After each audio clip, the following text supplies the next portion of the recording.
Happy New Year, everyone. It is January 1st, 2019. Today I'm just going to riff a little bit.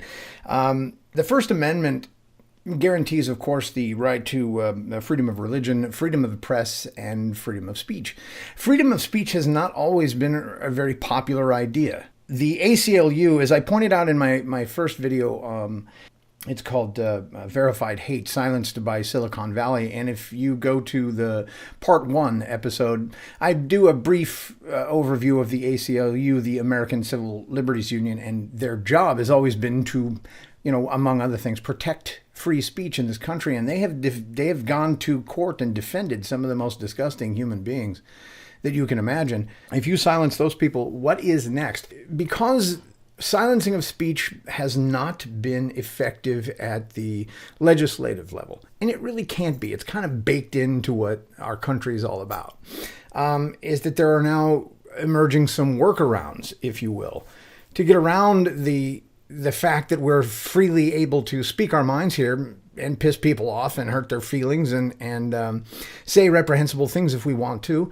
And honestly, this is something that truly makes America unique. And the workaround seems to be, right now, for example, YouTube is a fantastic platform for not only free speech, but the free exchange of ideas. It is really great. Social media in general is. Just over the last couple of months, I've been seeing that YouTube is pulling the plug, deplatforming people because of complaints about certain things that they've said.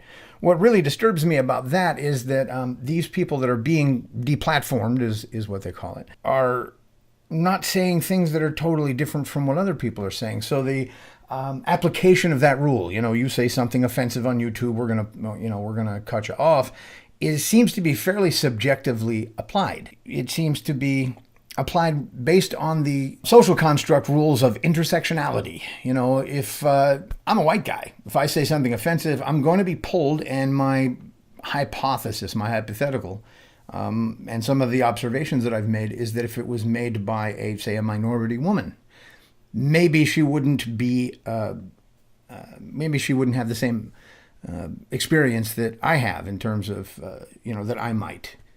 If she had said something quote unquote offensive. Many people make their living based on YouTube. I don't know if some of you are aware of this or not, but there are people that actually make this is their job. So you say something offensive and all of a sudden, boom, they pull the plug and you are out of work. That is pretty terrifying.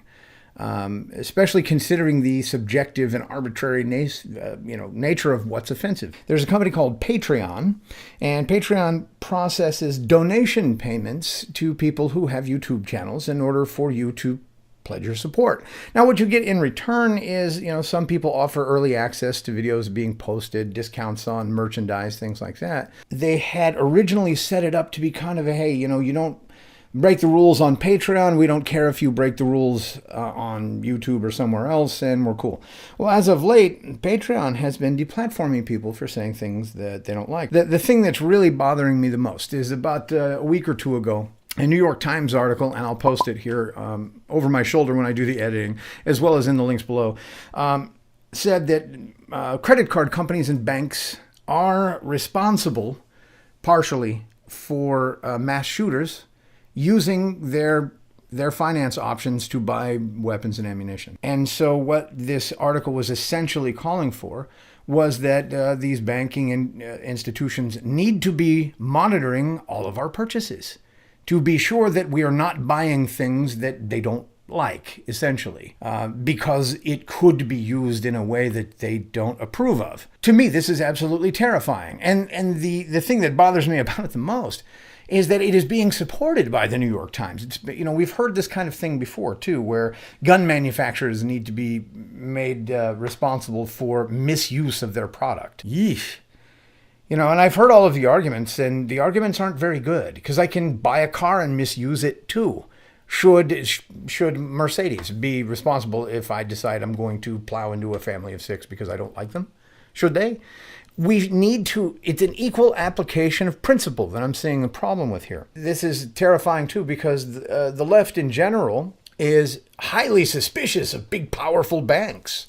But now they want to partner with them to make sure that we all stay kind of in line. They have become the arbiters, the police of what it is that is acceptable and right in American society. One of the things that you see a great deal of is kick the white supremacists off of Twitter, kick them off of Facebook, kick them off of, hey, these are private companies and they have that right. At the same time, there's like 10 white supremacists left in the country. They have no power except for the power that they're being given by subjective application of the term to so many people that are just people that have opinions, whether you like them or not, whether they're valid or not, they just are. How far are we going to go? How much do we want to take from these people? Because the First Amendment protects them, and challenges to the First Amendment have largely failed in terms of shutting some people up. So now we put pressure on MasterCard and Visa and PayPal, some of the biggest corporations on the planet. You want to side with corporations now. Using that kind of might to keep people quiet is disturbing.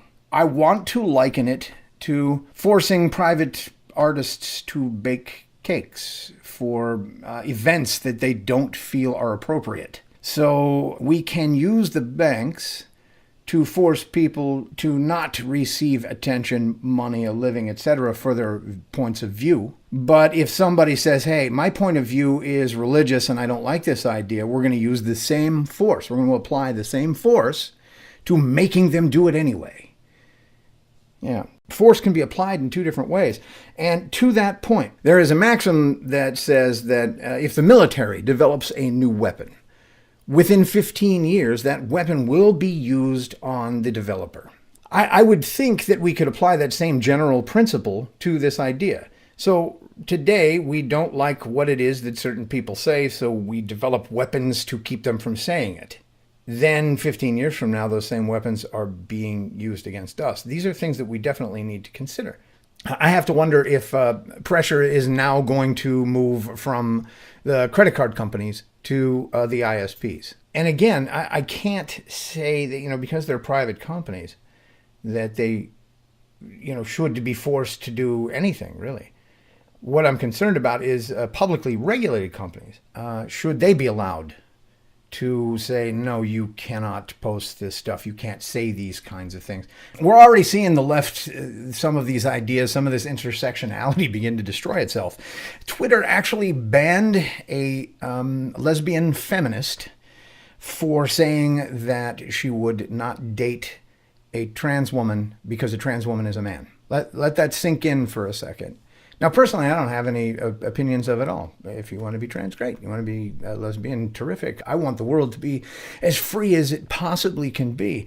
But Twitter didn't like that this woman had said this, and they banned her from Twitter for saying it. The mayor of London, and London's violence rate, if my recollection is correct, now is higher than that of the violence in New York. And he's saying that the statistics, crime statistics, are racist. That these numbers show too many people of color or minorities, so what he's saying is that data collection and statistical analysis by their law enforcement bodies needs to be reformed. And all I can think of is, why aren't we looking at what's causing the crime? What's driving the crime instead? How come we're not doing that? It's kind of like, honestly, it's like the gun argument. All these people are getting shot. We need to take away guns. Well, why don't we figure out what's pissing people off so much that they go out and shoot each other? The country has an emotional sickness on whole. Some of it is this us versus them thing that's going on that is dividing us so much that people feel that they need to go out and shoot people for the way they're feeling inside, where they're all screwed up. This is not so great, man. Oh yeah, here's another great example. The Women's March was canceled because it was, quote, too white. Now, let's flip the argument and say, what would the reaction be if it was canceled because it was, quote, too black? Would that be considered racist? Well, it should be by the application of the definition, but somehow it's not, because the definition's been recreated over the years to suit these kinds of narratives. But again, let's talk about what that looks like 10 years from now. What are you going to be allowed to say? How are you going to be allowed to organize? Can you share your ideas anymore? will a white supremacist be allowed to use any public goods at all?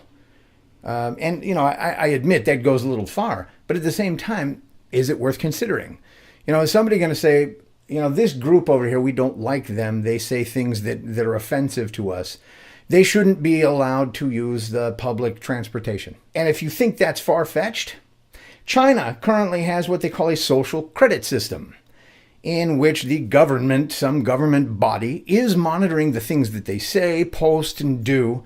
And if some of those things violate their social credit rules, then they get dinged, and it costs them more to ride a bus. They actually have to pay more to ride a train. Is that where we're headed in the United States? I would say that it would be kind of tough to do on public systems, but if you use the might of corporations, which to me is absolutely bizarre, I want anyone on the left who was watching this that supports those ideas to understand that that is fascism. That is what fascism is.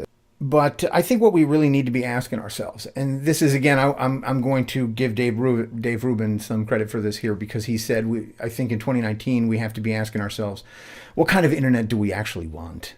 Do we want one that's so highly policed that we don't see or hear anything that twists our sensibilities? Frankly, I think it's time that we grow some spine and a little backbone and recognize that, honestly, where I'm at with it, let stupid people talk.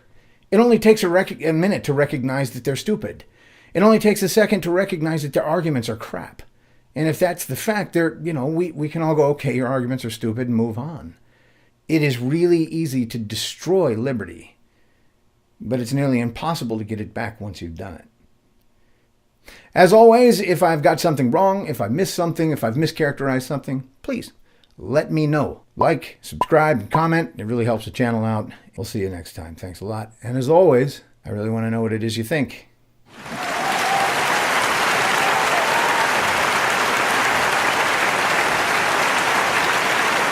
Asshole! You're an asshole! And you know it!